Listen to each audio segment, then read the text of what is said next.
Hello friends, welcome to Gardening with Creekside. I am Jenny and here we are at the nursery in kind of the trial bed area that we have, because in the past we have had two flower beds that we would put the new introductions that Proven Winners sent us, and so we would have those displayed here that customers could come and walk through throughout the growing season to see how they do, and of course we would show you on videos. Well, we have taken those trial beds up a whole nother level because we are adding in two new flower beds. Now, I will say this, when I say trial beds, these are not technically trial plants. Just like when we were over doing the water trough the other day, those plants are guaranteed to be new introductions from Proven Winners next year. When I say trial plants, I mean that here at Creekside, we are trialing them to see how they perform here in our North Carolina Zone 7B climate. So just to clarify that, these are definitely coming out on the market. We're just trialing them here at Creekside. So just to give a little clarification on that. Now, what we did, behind me you can see one of the existing beds, right? So this bed we installed, I believe it was two years ago, 3 years ago. We installed this bed and then the small bed behind the wind sculpture. And we have, like I said, all annuals in here. Now, some of those annuals have come back for multiple years, including the Coffee Cups Elephant Ear from Proven Winners. This is a fantastic plant that turned out to be a perennial for us and is doing well. So it is going to stay in the beds. What we have, and you can see the Proven Winners cans in here. Our sweet folks, our friends at Spring Meadow Nursery, were kind enough to send us a whole slew of shrubs that are would be great here in North Carolina, Zone 7B, with our hot, humid climate. And we're going to test them to see how they perform. So we are planting them in the landscape. If you want more details on like the specific plants, if you will check out the link above and the video description, I will have that video where I went through every single shrub piece by piece and told you all the details about those shrubs. So those are going in. I've gotten a few of them in the small bed. I was able to plant a couple of those yesterday. We'll go over there in just a minute.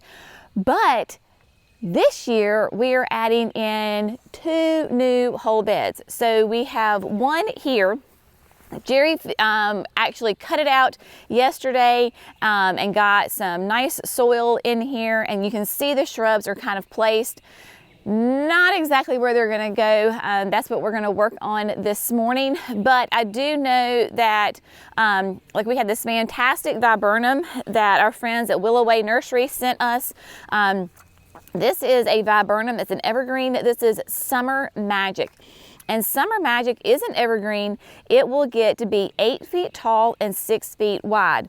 So this is one of their introductions. So I wanted something nice and big on the corner of this flower bed. So that's going to go there.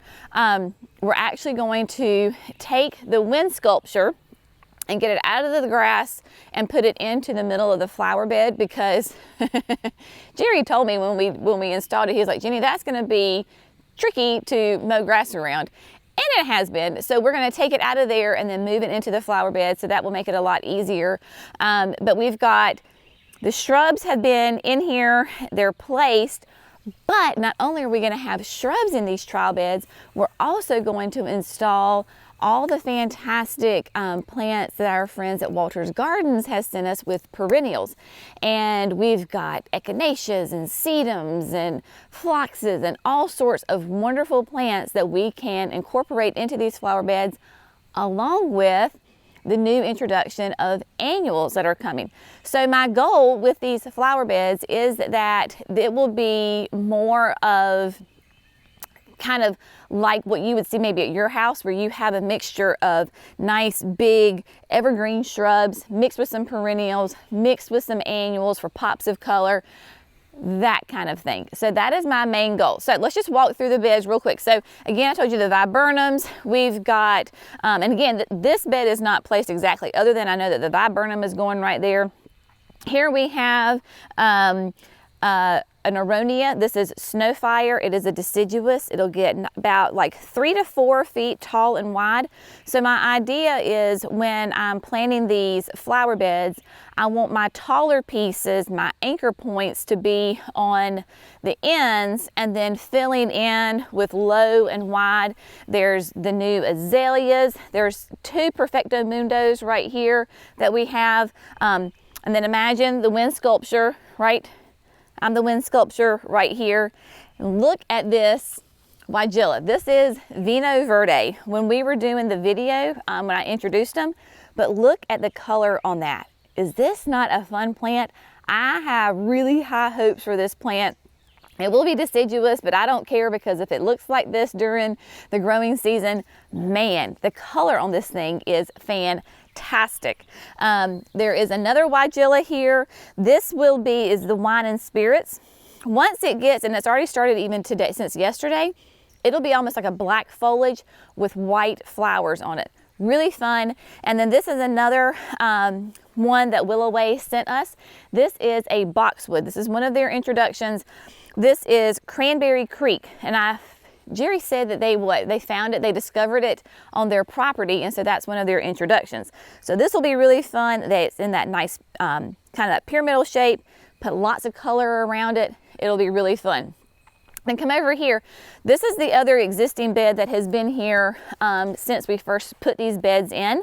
I've had 3 plants that keep coming back. Of course, my Berry Treasure strawberries. So this is the Berry Treasure pink, and the Berry Treasure white is on the corner. And then this was a new introduction last year. Come on over here so you can see it. This was a new introduction, an annual introduction last year, and it came back really, really well. So this is the Augusta Lavender. So everything is going to have tags on it.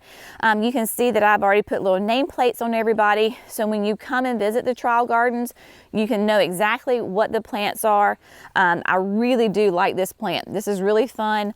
And to have it come back this year, I think it's just fantastic. Very heat tolerant, and gets nice big presence in the garden. So in this bed, what I did is I have 2 different hydrangeas. So Jerry is showing you pufferfish, and pufferfish is a new panicle that will get, I believe, in that 4 to 5 foot height range. Will remind you of a little bit of like a limelight with that creamy white blooms, but then it does a really fun little tip on the end. So that's really neat. And then come over here, Jer. This is the Let's Dance Skyview. So it's already got some blooms on it. And the Let's Dance series, of course, is a great hydrangeas. They are those macrophylla hydrangeas. Not going to be really big, but you can see that it has started to put that beautiful bloom on it. This will be pH dependent as far as the color. So depending on your soil pH will determine the color of your blooms. This was in, of course, the nursery pot, so it's showing a little bit more pink. I think as time goes on, it'll turn that blue and purple because we are so acidic. And then Fizzy Mizzy. Fizzy Mizzy is fun. This is a really nice little petite Itea. It'll be nice and small, but it still gives you those beautiful classic blooms on it. But it's a nice little short dwarfy one. Super, super cute. So Fizzy Mizzy, and of course you love the name, right? Fizzy Mizzy will be on the end, and then I still have room to put some low annuals around it or fill in with some perennials. Lots of fun. And then over here, again, this was the existing bed. It was already here. This is where Heart of the Jungle was. Heart of the Jungle was another elephant ear. It was it came back for multiple years in a row and spread like crazy. So we have been digging tubers out, and you can still see some of them are still here. So that was what was in here. And then we're going to put the Simply Sensational Calycanthus here. It'll get like 6 feet tall, nice and big. This is a new Boxwood, again, from Willow Way. They sent us 3 different shrubs. This is New Gen Boxwood. And New Gen is supposed to be more resistant to boxwood blight and the diseases, and to leaf miners, because that's a common pest on your boxwoods. And so we're going to trial that. Right now it has got absolutely stunning new foliage on it, so we will throw this in here, and of course this will be a great evergreen to have in here, give me year-round structure and color, all sorts of things. We've got Caryopteris. This is beyond pink, so a beautiful pink flowers on this. The new Popperloo Rouge, Rose of Sharon, nice pretty color.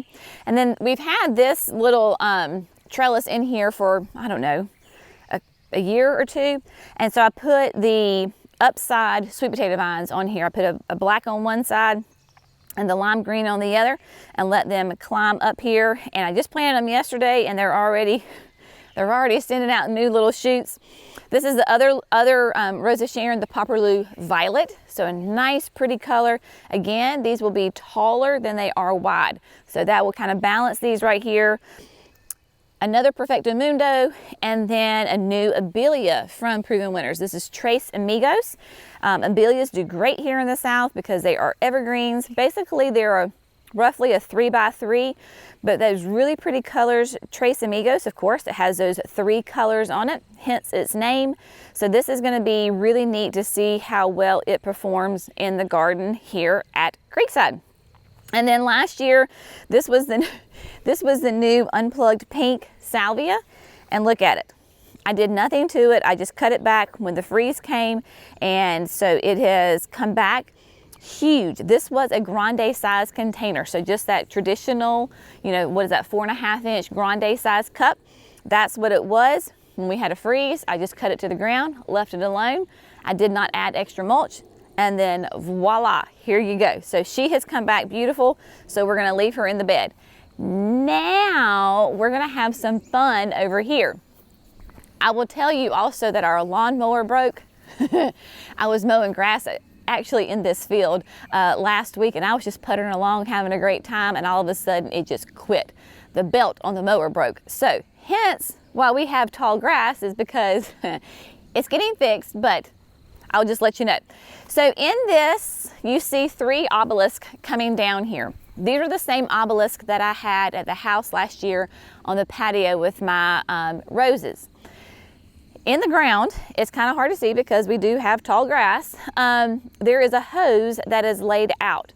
This is going to be the new rose garden here at Creekside Nursery. Again, our sweet folks at Spring Meadow were very kind and generous and sent me a ton of both the new Rise Up roses and the Reminiscent roses, along with some other ones. So because I was talking to them and I said I really wanted to do a rose garden, so Natalie was kind and sent me tons of roses that I can have a beautiful rose garden here at Creekside.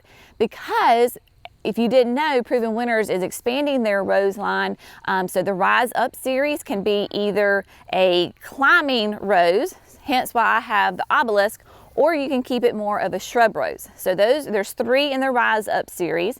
And then the Reminiscent roses are those massive, huge, traditional flowers that we love about roses, in beautiful colors and with a nice smell. So we're gonna have these out here so that you can see them, you can get up close, you can smell them, you can take pictures of them, you can look at them and decide if that's something that you want to have in your garden. So that's what's going to happen here, depending on our traffic flow at the nursery today, because we are open, will determine how much we get done of making this bed. So come over here and I want to show you how Jerry cut out the flower bed over there and how he will do with this. So step 1 is to use your hose. Hoses, this is just a regular old water hose, right? They're great to use because they're very flexible. You can move them around until you get the shape of your bed exactly how you want it. That's what we did. We first started kind of going this way and that way. So you're not actually having to dig any soil. You're just laying hoses out. So you can see the outline of your bed. We now have the shape. So what we do is Jerry comes back with landscape paint. I think it's like a spray paint can, but it holds upside down. and he'll come right beside of the hose and he'll spray paint the outline of the flower bed. So then you can remove your hose and you have it in the grass what it's going to be. Now, because we are a nursery and we have massive flower beds and we do landscaping and so forth, we have this year, it was last year, I think, end of the year, last year, Jerry found this fantastic bed edger. This is called Bed Scaper by EZ Trench, and it is a motorized bed edger. That's what it does. So on one side, it cuts the grass straight vertical, right? So up and down. And then where your bed is, it cuts it and curves it back. So it shapes it. So you have this beautiful, nice, hard edge on your flower bed. That is what he will do next. Go along that paint line. He will use this and to cut out the flower bed. It is fantastic. Again, it makes really easy work of this. Now, clearly, most people don't have one of these at their house. Do what? They can rent one. You can rent one, first of all, so you can do that. Go to your local, like Sunbelt is a great one to go to, right? And you can rent it for a day. If you get it like on a Saturday, then you technically get it for 2 days because you can have it for Sunday too. Or you can just use a shovel. So you can just go with your shovel and pop the edges and you have a nice hard line where you're gonna be. What he did next was to take the small bobcat, because it has a smaller bucket on it and it's a flat edge, which is just behind us, and he came in and cut the sod out, cut the grass out. We're going to be eventually building flower beds on this other side of the creek, so he piled up that sod, that soil over there, so we're not wasting it. We just don't need the grass in the flower bed. So he pulled that out. So you could, if you didn't want to do that, if you don't want to manually remove it, you could first kill your grass, however the way that you want to kill your grass. You could kill your grass and then add topsoil onto it, or you can till it in. There's multiple ways, or you can go the direction that you can go from there. We did add a little bit of a soil blend on the top of this to kind of build up the bed just a little bit, add extra nutrients into the soil, and then we can plant directly in there. So we'll just take the auger them in, biotone, bada boom, bada bing, there you go, and they are in the ground. So our goal today is to get these shrubs in the ground and then to get the rose bed cut out and formed. Once all the shrubs are in, then we can come back and add the perennials and the annuals. So this is not, this will be kind of an ongoing project for the next couple of days, week, as I gather all the plants that we have, decide who's going where, and get everybody nice and snuggled in. This is not on irrigation, so I will let you know that. We had 3.5 inches of rain in one night, not last night, 2 nights ago. And yesterday, this was a soupy mess, but it has absorbed nice and well. It does tend to hold the water nicely. It doesn't dry out too fast. So it's not on irrigation. If we need to hand water, of course, we've got hoses right here. I can connect a hose up and go and water as needed. Now, so that's what that project is. Now, let me show you a completed project that we did on Thursday. This project was all Jerry's vision. So this whole flower bed was his little creation. Love it, and I'm so excited. Again, the sun is coming up, so we're gonna try to do our best here with the sun. We're gonna flip around here so it'll be a little bit more in the shade. This flower bed, right on the other side, is the creek. Right here, we're in the parking lot. This bed was an existing bed. It was already here. And you can see how it comes up here, and then the Japanese maples are up there. So this flower bed, of course, clearly is a high visibility area, right? As soon as you come across the creek, you see it. He wanted to fill this whole space with the brand new Suncredible Saturn sunflowers. So that is what we did. I don't even know how many are in here. They were 1 gallons. There's probably, what, 30 maybe in there? 30-ish, we'll say 30-ish sunflowers in here. They, of course, they will get nice and big, about 3 to 4 feet tall and wide. This is on irrigation, so they will get nice and watered because we have to with these trees. These trees just soak up the water. So we have tons of sun-credible Saturns in here. And then down here at the bottom, this is the new introduction, one of the new lantana introductions for next year. This is the Tangelo, and Tangelo has both yellow and orange in it together. It will get to be a pretty good size in about like that 2 to 3-ish foot mark, doing really well. They are nice and snugged in here. When we had that 3.5 inches of rain in one night, we did have some wash, and the creek actually overflowed here at the culvert. So we had a little bit of swirling action going on, but all the plants are fine. We just lost some of the top dressings, so we can shore that back up. And then coming in front, this was kind of a little bit of a last minute fault on his part, but I absolutely love it. This is the Blew My Mind Avovulus XL. So Blew My Mind is a amazing, gosh, drought tolerant, heat loving annual from Proven Winners.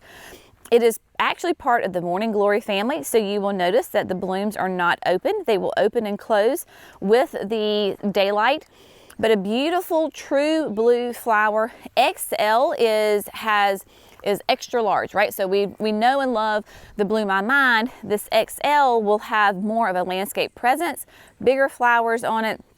So we have that sweeps all the way up. So you just can't go wrong with the yellow and blue theme. Everybody got the time release fertilizer from Proven Winners when they were put in.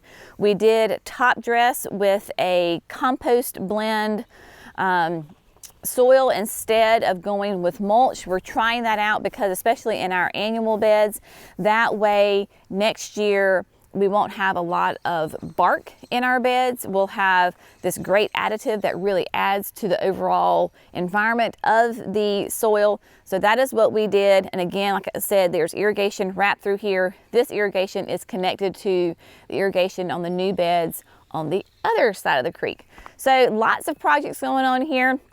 Clearly, there is still plenty of time for you to be adding both shrubs and perennials and annuals to your landscape. So I know sometimes here in the South, you think, oh, it's getting too warm. Oh, it's June. I can't add stuff to my garden. You can, absolutely. You just have to do it in the correct way. And that is what we're here to do, is to help you install these correctly and know how to take care of them so that you get gorgeous color and enjoyment, not only in a season, but for years to come. Stay tuned, because as the day goes on, we'll do some other footage to see how everything progresses, and then we will kind of show that to you at the end of the video. But as always, thanks so much for gardening with Creekside. Y'all have a great day, and we'll see you in the next video. Bye, friends.